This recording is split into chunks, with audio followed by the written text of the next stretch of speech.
복된 안식일 주님의 전에서 함께 예배하게 하신 주의 은혜를 감사하고 함께 믿음의 한 동역자 된 여러분 모두를 진심으로 주님 안에서 축복합니다. 주님 오십니다. 할렐루야. 아멘. 이번 한 주일 우리는 실물 교훈을 통해서 이제 또다시 한 가지 비유를, 포도원의 비유를 살펴보았습니다. 그러고 보면 이제 다음 주, 이번 주, 돌아오는 주가 실물 교훈 마지막 장이 되네요. 그렇죠? 예. 그 다음 주부터는 정노의 계단 또는 생의 빛이라고 부르는 책자로 함께 말씀을 나누도록 하겠습니다. 오늘 말씀은 주보에 있는 제목을 좀 더 긍정적으로 바꿨어요. 행복한 일꾼 되기라고 좀 긍정적으로 바꿨습니다. 본문은 마태복음 20장 1절 6절부터 7절 있는 말씀입니다. 천국은 마치 품꾼을 얻어 포도원에 들여보내려고 이른 아침에 나간 집주인과 같으니 너희는 어찌하여 종일토록 놀고 여기 서 있느냐. 이르되 우리를 품꾼으로 쓰는 이가 없음이니이다. 이르되 너희도 포도원에 들어가라 하니라. 포도원 일꾼의 이야기가 이번 주 우리가 읽은 실물 교훈의 말씀입니다. 다 읽으시고 말씀 묵상 나누셨죠? 오늘 제가 나누려고 하는 주제는 아주 간단해서 포도원 비유 이야기를 좀 설명하면서 시작을 하겠습니다. 1절 천국은 마치 품꾼을 얻어 포도원에 들여보내려고 이른 아침에 나간 집주인과 같다. 예수님께서 천국에 누가 들어가느냐, 또 천국은 어떤 것이냐를 시작하시면서 포도원에 들여보내는 주인 얘기를 합니다. 그래서 포도원에 일꾼이 필요해요. 일꾼을 구하기 위하여 이른 아침에 시장에 나갑니다. 요즘에도 인력이 필요하면 어디 가서 인력을 구하죠? 인력사무소. 예. 혹시 거기 가서 일꾼을 구해보신 분이나 또 거기서 일거리를 기다리신 분이나 계십니까? 예전에도 시장의 한켠에 그런 곳이 있었어요. 그래서 일이 필요한 사람들이 거기서 이렇게 모닥불 쬐면서 이른 아침부터 기다리면 일꾼이 필요한 사람이 가서 일꾼을 구합니다. 이른 아침이라고 되어 있는데 이른 아침 6시경에 집 주인이 아침에 일찍 일꾼을 구하러 나가서 사람을 구했다는 거죠. 얼마에 구하는가 하면 그가 하루 한 데나리온씩 품꾼들과 약속하여 포도원에 들여보냈다 그랬습니다. 이게 예수님 당시 사용되었던 데나리온입니다. 은전이에요.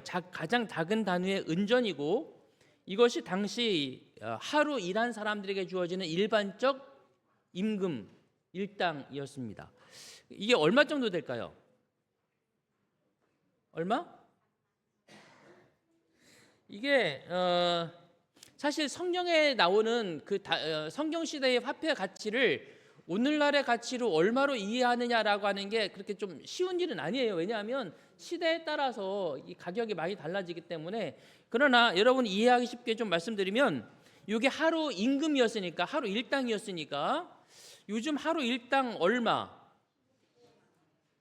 그렇게 계산은 안 하는데 이 사람들은 지금 그저 기술이나 이런 게 있는 사람이 아니라 그냥 일터에서 누가 나의 노동력을 그냥 파는 사람들이잖아요. 그러니까 요즘 단위로 하면 어떻게 계산해야 되는가 하면 하루 1시간 정부에서 정한 기본 시급이 얼마예요?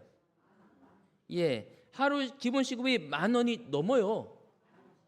10,020원.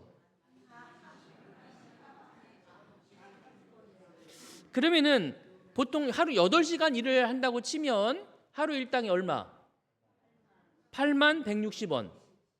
그러니까 하루 임금이니까 8160원이에요. 이게 오늘날 대한민국의 하루 일당에 대한 개념이죠. 예. 그러나 또 더 많이 받는 분들이 더 많이 계시긴 해요. 어쨌든 그런데 예수님 당시에 살았던 사람들은 하루 일당이 얼마였을까? 어떤 기술이 있거나 이런 사람이 아니라 이렇게 시장에서 이렇게 기다리고 있다가 너 일로 와서 일 좀 해 이렇게 불려가 가지고 무슨 일이든지 시키는 대로 하는 이 품삯 받는 사람들은 얼마였을까요? 지금은 8만 원이라고 했는데 당시는 이게 나라마다 다르잖아요, 그죠? 예. 제가 전에 살던 파라과이 같은 경우도 한 달 가정부를 쓰는데 한 달에 뭐 몇십만 원밖에 안 했다고 그러니까 일당으로 치면 예수님 당시에는 얼마였느냐? 이게 요 은전이 이게 은혜 가격으로 계산하면 이렇습니다. 이 은전이 얼마 정도의 무게냐면 3.89g이었다고 그래요. 3.89g. 한 데나리온이 은전 하나인데, 그래서 3.89g을 오늘날 은값으로 계산하면, 노동력으로 계산하면 8만 원이지만 은값으로 계산하면 얼마냐면 5,505원이에요. 그러니까 이게 다시 말해서 하루 일을 했더니 한 데나리온을 줬어. 이걸 가지고 은행에서 은으로 바꾸면 얼마 준다고요? 5,000원. 그러니까 정확하게 그 당시에 화폐 개념을 정확하게 측정하기는 어렵지만 우리가 생각했을 때에 그들은 그저 하루 가서 일을 하면 품삯을 받아서 하루 가족이 빵 사 먹고 나면 없어지는 돈, 그게 하루 임금이에요. 자, 주인이 시장에 나가서 그 당시의 일반적 금액이었던 한 데나리온씩 주겠다고 말하고 일꾼들을 불렀습니다. 그들이 이제 일을 하러 갔어요. 3절.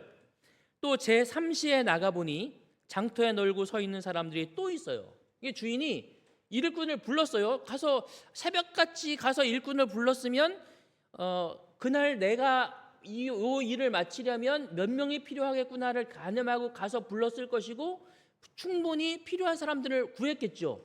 그런데도 불구하고 주인이 시장에 또 나갔어요. 또 나가보니 놀고 서 있는 사람이 보이는 것입니다. 일꾼이 더 필요해요? 필요하지 않아요? 필요하진 않아요. 그렇지만 놀고 있는 사람들 보니까 안쓰러워서 또 불러요. 제3시면 몇 시인가 하면 오전 9시입니다. 그래도 아직 일꾼 부를만 하죠? 불렀어요. 4절. 그들에게 이르되 너희도 포도원에 들어가라. 내가 너희에게 상당하게 주리라 하니 그들이 가고 6시에 부른 사람에게 하루 일당 한 데나리온을 주겠다고 했는데 3시간이나 지났으니까 얼마 주겠다고 해야 돼요? 이게 계산하기 좀 애매해요, 그죠? 그러니까 주인이 그냥 뭐라고 말했는가 하면 내가 알아서 줄게. 내가 알아서 줄게. 그럼 이 부름받은 사람이 가면서 얼마 받을 기대할까요? 한 데나리온 받기는 조금 민망하긴 하지만 그래도 좀. 그런데 여기서 이야기가 끝나지 않아요. 주인이 시장에 다시 나갑니다. 5절. 제6시와 제9시에 또 나가 그와 같이 했다. 제6시는 몇 시인가 하면 낮 12시. 해가 중천에 떴어요. 근데 주인이 시장에 나가보니까 아직도 일거리를 못 구하고 거기서 그렇게 놀고 있는 사람들이 아직도 있는 거예요. 자기 포도원에 사람이 충분히 찼지만 주인은 그 사람들에게 야, 너희 포도원에 가 일해라. 내가 상당히 줄게. 알아서 줄게. 거기서 끝나지 않고 또 몇 시에도 나갔다고요? 제 9시에도 나갔다. 몇 시인가 하면 오후 3시에 나갔어요. 하루가 거의 다 끝나가. 그런데도 불구하고 그 사람들에게도 야, 너네 아직도 일이 없어 놀고 있냐? 내 포도원에 가라. 내가 알아서 줄게. 이 사람들 얼마나 기대할까요, 정말? 그러나 노는 것보다는 낫죠. 얼마나 감사해요. 그래서 가서 일을 했다는 것입니다. 그리고 6절에 주인이 또 시장에 나갔다. 이번에 몇 시에 나갔다고요? 제 11시에도 나가보니 서 있는 사람들이 또 있는지라 이르되 너희는 어찌하여 종일토록 놀고 여기 서 있느냐. 11시면 몇 시인가 하면 오후 5시예요. 일이 몇 시에 끝나야 되냐면 6시에 끝나야 돼요. 몇 시간 남았어요? 1시간 남았어요. 5시에 가서 야 너희들 내가 임금 알아서 줄 테니까 내 포도원에 가서 일해라. 이 사람들이 알겠습니다 하고 시장에서 포도원까지 걸어가는데 한 20분 걸어가고 챙기고 뭐 해야 돼요? 하면서 너 저기 가서 이거 해 하고 일 지시받는데 한 10분 또 가가지고 이제 처음 해보는 일이니까 어찌 하다가 일이 좀 손에 익을만 하니까 뭐 했어요? 끝났어요. 퇴근 시간이 됐어요. 이 시간에 사람을 불러야 돼요? 안 불러야 돼요? 안 불러야죠. 근데 주인은 부르는 것입니다. 너희는 어찌하여 종일토록 놀고 여기 서 있느냐? 그들이 이렇게 대답했다. 7절 이르되 우리를 품꾼으로 쓰는 이가 없습니다. 아침부터 이 사람들도 기다렸단 말이에요. 사람들이 와서 나를 불러주기를 기다렸지만 하루 종일 기다렸으나 아무도 나를 품꾼으로 불러가는 사람이 없었어요. 그래서 놀고 있는 게 아니라 뭐 하고 있는 거예요? 기다리고 있는 거죠. 그런데 이 사람들도 참 대단해요. 아침 6시부터 나와서 다른 사람들은 다 불려가는데 나만 안 불려가 계속. 그러면 집에 들어가야지. 집에 들어가야 안 들어가요? 안 들어간 게 아니라 못 들어가. 왜냐하면 집에 들어갈 때 한 데나리온이라도 벌어가야 되는데 빈손으로 가면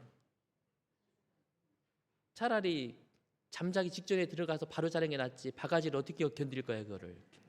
못 들어가는 거야. 그런데 주인이 너희도 포도원에 들어가라고 하십니다. 일꾼이 필요해서 부르신 게 아니에요. 왜 부르셨어요? 안쓰러워서 부르신 거예요. 안쓰러워서. 자, 8절 저물매 해가 졌습니다. 1시간이 지났고 6시가 됐어요. 포도원 주인이 청지기에게 이르되 자, 이 품꾼들을 다 불러라. 이제 하루 일과가 끝났으니까 임금을 줘야겠다. 일당을 줘야겠다. 일당을 주는데 먼저 온 사람부터 주는 게 아니라 누구부터 줬다? 나중 온 사람부터 줬다. 이게 이제 예수님께서 이렇게 이야기하신 이유가 있어요. 나중 온 사람부터 줬다. 그래서 나중 온 사람부터 먼저 온 자까지 삭스를 주니까 줄이 이제 쭉 섰어요. 맨 나중에 온 사람 몇 시간 일한 사람? 1시간도 아니라니까. 제대로 일도 시작도 못한 사람들일 수도 있어요. 그런데 그 사람에게 얼마 품삯을 주더라? 한 데나리온, 즉 하루치 일당을 턱 줬어요. 야, 그걸 뒤에서 이제 먼저 온 사람들이 보는 거야. 야, 1시간 일하고 얼마 받았다? 한 데나리온 받았다. 나는 5시에 왔으니까 5시에 온 사람 아니 3시에 왔으니까 적어도 3시간 일했어. 그럼 얼마 받아? 3데나리온? 이야, 난 12시에 왔어요. 그래 6시간 일했어. 몇 데나리온? 6데나리온. 나는 새벽 6시에 왔어요. 몇 시간 일했어요? 12시간 일했어요. 그럼 몇 데나리온? 이야, 이 집에서 일하면 이틀만 일해도 한 달치 월급 받겠다 이게. 그걸 보면서 사람들이 기대감에 가득 찼어요. 그런데 먼저 온 자들이 와서 더 받을 줄 알았더니 그들도 얼마 주더라? 한 데나리온씩 받은지라. 왜 한 데나리온을 줬을까요? 그렇죠. 그게 하루 일당이고 내가 너에게 얼마 주겠다고 했어요? 한 데나리온 주겠다고 했어요. 뒤에 온 사람들한테는 내가 알아서 줄게 그랬어요. 9시에 온 사람이나 12시에 온 사람이나 오후 5시에 온 사람이나 전부 다 한 데나리온씩 받았으니 주인이 알아서 줄게 한 대로 잘 쳐줬습니까? 그런데 받은 후 집주인을 원망합니다. 나중에 온 이 사람들은 1시간밖에 일하지 아니하였거늘 그들을 종일 수고하며 더위를 견딘 우리와 같게 하였나이다. 이건 불공평합니다.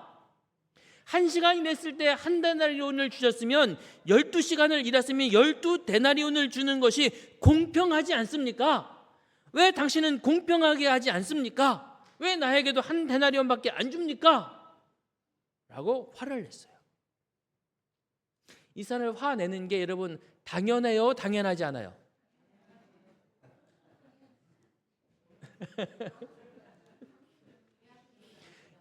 여러분 같으면 화 나겠어요? 안 나겠어요?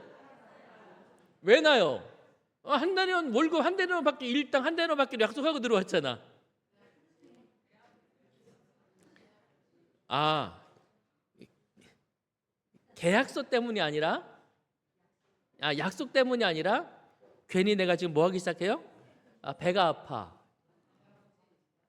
그러자 주인이 이렇게 말했다는 거죠. 주인이 그 중에 한 사람에게 대답하여 이르되, 친구야, 내가 내게 잘못한 것이 없지 않느냐? 내가 너와 한 데나리온 주겠다고 이미 약속했잖아. 그리고 그 약속대로 내가 한 데나리온을 줬으니 나는 너에게 계약대로 한 거야. 그러니 너는 내 것을 가지고 가. 이게요. 내게 뭐예요? 내게 뭐예요? 한 데나리온이 뭐예요? 품삯이에요. 품삯. 너는 와서 품을 팔았고, 품을 팔았으니 뭐 가지고 가라? 그런데 이렇게 되어 있는 거죠. 내 것이나 가지고 가라. 이 말은 다시 읽으면 내 품삯이나 가지고 가라 이거예요. 이 사람 뭐만 받아가면 되는 거라고요? 품삯만 받아가면 된다. 너는 품삯만 받아가 이 얘기예요. 그리고 나중은 이 사람에게 너와 같이 주는 것이 내 뜻이다. 내 것을 가지고 내 뜻대로 할 것이 아니냐? 내가 선함으로 내가 악하다 보느냐? 이렇게 말씀하시고 계십니다. 이 말씀이 오늘 우리에게 준 메시지가 무엇일까요? 먼저 화를 내는 사람들이 화를 내는 이유가 뭐예요? 더 받았을 줄 알았으나 더 받지 못했으니까 실망하고 주인에게 불공평함을 호소하는 것입니다. 아마 저 같아도 그랬을지도 모르겠어요. 왜냐하면 나는 거기에 품삯 받으러 왔고 조금이라도 더 품삯을 받으면 좋아요? 네. 품삯을 받으러 온 사람은 당연히 화가 나죠.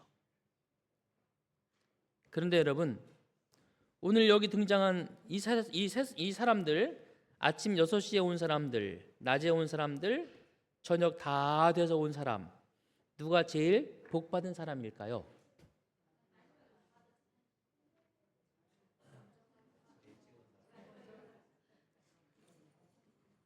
예, 마지막에 온 사람이라고 하는 분도 있고 제일 먼저 온 사람이라고 하는 분도 계세요. 여러분은 맨 마지막에 온 사람이 삶을 살기를 원하세요? 제일 먼저 온 사람의 삶을 살기를 원하세요? 1시간만 일하고 돈 벌고 싶다 이거지. 마지막에 부름받은 사람은 그날 하루 어떤 삶을 살았는지 한번 생각해 봐요.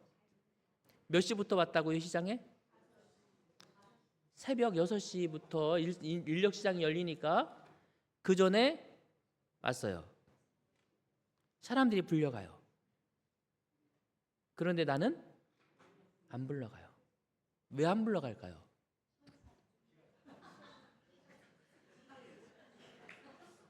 저쪽에서 어느 분이 그랬어요. 키가 작아서. 사실 그래서 제가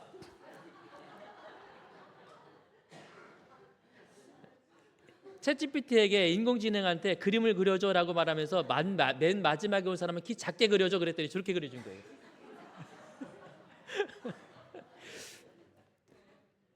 키도 제일 작고 지금 포도원에서 일을 해야 되는데 여러분 같으면 체격이 좋고 힘세 보이는 사람 불러가겠죠? 이 사람은 키도 조그만해. 힘도 없어 보여. 삐쩍 말랐어. 보니까 똘망똘망해 보이지도 않아. 눈이 개슴츠레해. 밥도 제대로 못 먹은 것 같아. 그러면 이 사람을 구하는 사람이 이 사람 불러요, 안 불러요? 안 부르죠. 그래서 아까 그렇게 말한 사람, 저 이병철 지사님 같은 사람, 키도 크고 일도 잘하게 생기고 힘도 좋아 보이는 사람들만 불러가는 거죠. 하루 종일 기다렸지만 아무도 나는 불러가지 않습니다. 시간이 지나가요. 하루 종일 얼마나 답답했을까요?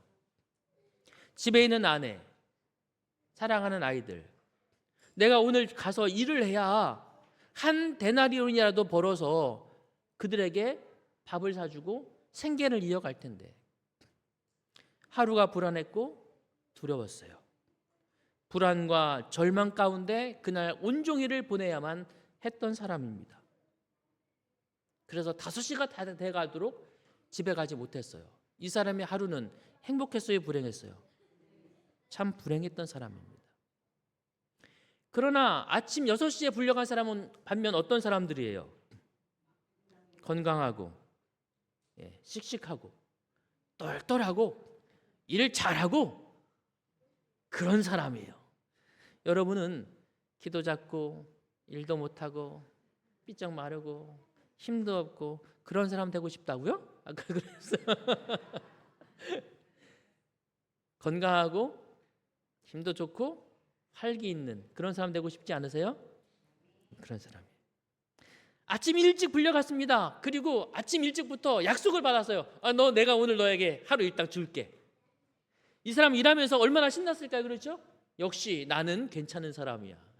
일찍 부름받고 그만한 대가도 받고 우리 와이프는 참 잘 왔어. 나 같은 남자 만나서 굶을 일이 없어. 그런 사람이에요. 그래서 그의 하루는 안정된 삶이었어요. 행복한 삶이었죠. 누가 더 행복한 사람이에요? 먼저 온 사람이 사실은 더 행복한 인생을 살아가는 사람이죠. 그런데 하루가 마친 다음에 오히려 반대가 되었다는 거죠. 가장 불행한 조건을 가지고 있었던 사람이 그날 저녁 가장 행복하게 집으로 돌아갑니다.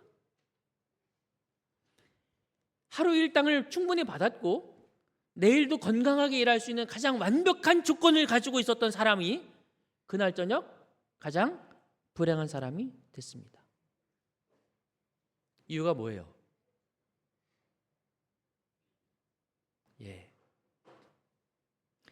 나는 당연히 내가 가진 것을 가졌지만 그러나 연약하고 부족한 사람이 저 사람은 나보다 못한 것 같은데 저 사람은 나에 비하면 가진 것도 없는데 저 사람은 나에 비하면 공부한 것도 없는데 저 사람은 생긴 것도 못생겼는데 왜 저 사람이 사랑받지? 왜 저 사람이 인정받지? 왜 저 사람이 나랑 같은 어깨를 겨루고 있지? 라고 하는 비교의 마음이 그 사람을 불행하게 만든 것입니다. 오늘 저와 여러분은 어떤 삶을 살아가기를 원하십니까? 주인은 이 사람에게 일당만 주기를 원했던 사람이 아닙니다. 뭣도 주기를 원했어요? 자비도 주시는 분이셨습니다. 그래서 9시에도 나가 사람을 불렀어요. 단지 일당만이 아니라 뭘 주기 위해서? 그들의 자비를 베풀고 싶었던 것입니다. 12시에도 그랬죠? 3시에도 그랬어요. 5시에도 그렇게 하십니다. 주인은 우리에게 일당이 아니라 자비를 베풀고 싶었죠. 그 주인의 마음을 아는 사람들은 행복한 사람들입니다. 그걸 알지 못하는 사람은 그저 품꾼이니 뭐만 받아가라고요? 너는 품꾼만 받아가라, 품삯만 받아가라 라고 주님이 말씀하시는 것이지요. 주인은 사람들의 형편을 아셨습니다. 이 사람은 비록 오후 5시까지 일을 못했지만 이 사람에게도 가정이 있다는 것을 아셨고 이 사람의 하루의 삶을 위해서 한 데나리온이 필요하다는 것을 아셨고 그래서 주님은 이 사람에게 필요한 것을 주어 이 사람도 하루를 살게 해야겠다고 생각하신 것이지요. 그래서 주님은 이 사람에게 단지 품삯을 주기 위하여 부른 것이 아니라 그에게 자비를 주기 위하여 그를 일터로 부르신 것입니다. 사랑하는 믿음의 성도 여러분, 오늘 저와 여러분이 주님 안에 부름받아 이곳에서 주님의 사역에 함께하는 이유가 무엇일까요? 주님께서 우리에게 품삯을 주기 위하여 부르셨을까요? 아니면 우리에게 자비를 베푸시기 위하여 우리를 부르셨을까요? 우리는 주님의 일터에서 일을 하면서 품삯만 받아가라 라는 말씀을 듣는 것이 좋은 일일까요? 아니면 우리에게 품삯뿐만 아니라 내가 너에게 상당히 주겠다, 사랑과 자비도 주겠다고 말씀하시는 주님의 은혜를 따라 품삯이 아닌 하나님의 은혜와 자비를 받고 살아가는 것이 더 좋은 삶일까요?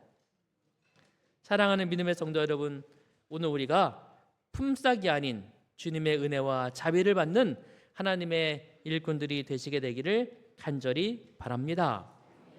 품꾼의 생각을 가지고 있는 것입니다. 품꾼이 가지고 있는 생각은 이런 거죠. 일한 만큼 보수를 받아야 한다. 이게 품꾼의 생각인 거죠. 능력 있는 사람이 성공하는 것은 당연하다. 이게 품꾼의 생각이었던 것입니다. 죽도록 일해라. 그래야 부자가 된다. 내가 일한 만큼 인정받을 것이다. 이게 누구의 정신이라고요? 이건 품꾼의 정신이라는 것입니다. 이게 이 사람들이 갖고 있었던 정신이에요. 사실 이 정신이 오늘날 이 사회가 가지고 있는 정신입니다. 자본주의 사회는 당연히 이런 사상을 가지고 있습니다. 우리가 다 품꾼되는 것 같아요. 그러나 그런 사회이지만 주님께서는 그 사회에서 사람들을 부르시면서 말씀하시는 것입니다. 나는 품꾼을 부르는 것이 아니다. 일한 만큼이 아니라 내가 너희를 사랑하는 만큼, 내가 너희 형편을 돌보고 싶은 만큼 자비와 은혜로 내가 너희의 삶에 베풀기를 원한다. 1시간밖에 일하지 못했을지라도 내가 너희의 필요를 다 채워주고 싶다. 이게 주님의 마음이에요.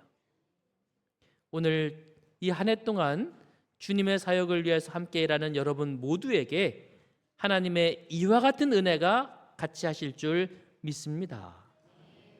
능력 있는 사람이 아니라 주님의 부르심에 감사함으로 응답하는 사람이 성공하는 그리스도인임을 기억하시게 되기를 간절히 바랍니다.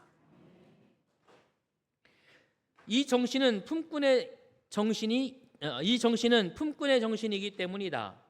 제자들이 예수님의 사랑에 끌려 그분을 따르게 되었지만 아직도 그들은 바리새인적 사상에서 완전히 벗어나지 못했다.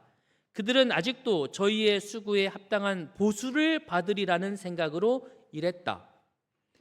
그들은 자신을 높이는 정신과 스스로 만족히 여기는 정신을 품고 서로를 비교했다. 저희 중에 한 사람이 어떤 일에 실패하면 다른 사람들은 우월감을 가지곤 했다. 품꾼의 정신을 갖고 있는 사람들이에요. 비교하면서 다른 사람이 실패하면 그래, 그럴 줄 알았어. 내가 너보다 낫잖아. 이렇게. 후에 온 일꾼들은 내가 너희에게 상당해 주리라는 주인의 약속을 믿고 일했다. 그들은 품삯에 대해 아무것도 묻지 않음으로써 주인에 대한 신임을 나타내었다. 그들은 주인이 정당하고 공평하게 처리해 줄 것을 믿었다. 오직 나에게 선이 베푸시는 주님에 대한 신뢰감을 가지고 이 사람들은 하루 주어진 시간을 일했다는 것이지요. 같은 일을 했지만 일을 하는 마음과 생각이 전혀 달랐다는 것입니다. 어떤 이는 품꾼의 정신으로 일했고 어떤 이는 주인을 신뢰하고 주인의 자비를 간절히 바라는 마음으로 일을 했다는 것이지요. 그래서 하루의 시간이 끝났을 때에 집으로 돌아가는 이들의 발걸음이 달라졌다. 오늘 저와 여러분이 하늘에 가는 발걸음이 마지막에 온 사람처럼 가볍고 기쁨으로 주의 은혜를 찬양하는 걸음이 되시게 되기를 간절히 바랍니다. 비록 품꾼으로 왔던 이 사람들이 이런 생각을 그들도 이런 생각을 가졌었다면 그들도 행복하지 않았겠습니까? 늦게 온 사람도 가정이 있다. 저 사람도 하루의 삶을 위해 한 데나리온이 필요하다. 그러니 나보다 10분의 1도 일을 못했다. 그러니 10분의 1의 데나리온만 받는다면 내일 그들의 가족이 굶게 생겼구나. 그런데 주인이 그에게도 나처럼 한 데나리온을 주는구나. 야, 우리 주인 정말 훌륭하다. 정말 잘 되었다. 그리고 다 같이 어깨를 감싸 안고 야, 오늘 하루 참 우리는 주인으로부터 정말 은혜 받았다. 나는 일찍 불려와서 마음 편하게 하루를 살았으니 참 감사하고 너는 늦게 왔지만 그래도 하루의 필요를 저 주인이 채워주셨으니 얼마나 감사하냐. 우리 모두 오늘 하루 정말 행복한 하루다. 그렇게 서로를 격려하고 위로하고 그리고 함께 감사하면서 하루 일과를 마쳤다면 얼마나 행복한 하루가 되었을까. 한 해를 마치면서 저와 여러분 모두가 그렇게 한 해를 보내실 수 있게 되기를 주님의 이름으로 축원합니다. 이 사람은 지금 뭐 하고 있을까요? 이 사람은 지금 수화하고 있다고요. 야, 그냥 웃고 있다고 할 줄 알았더니 이게 뭐냐. 이 사람은 지금 행복하고 아름답게 웃고 있는 게 아닙니다. 이 사람은 지금 뭐 하고 있는가 하면 그 백화점에서 일하는 여직원들에게 미소를 가르치고 있는 중입니다. 그러니까 이 사람은 지금 행복하게 웃고 있는 게 아니라 뭐 하고 있어요? 노동하고 있는 중입니다. 일하고 있는 중이지요. 마음에도 없으면서 친절하게 행동하는 것 가능합니까? 가능합니다. 기쁘지도 않으면서 하루 종일 예쁘게 미소 짓는 것 가능합니다. 그런데 그것이 행복하지는 않아요. 이것을 우리는 뭐라고 말하는가 하면 감정 노동이다라고 부릅니다. 대가를 바라고 하는 것이니 노동이고, 그 노동이 마음에 없는 것을 있는 것처럼 해야 하니 감정 노동인 거죠. 결코 쉬운 일이 아닙니다. 그리스도인의 삶을 살아가고 교회에서 함께 일하고 주어진 일들을 감당하는 것, 그것이 어떤 이에게는 주님과 함께하는 참된 행복일 수 있고 어떤 이에게는 신앙 노동일 수도 있습니다. 무슨 노동이요?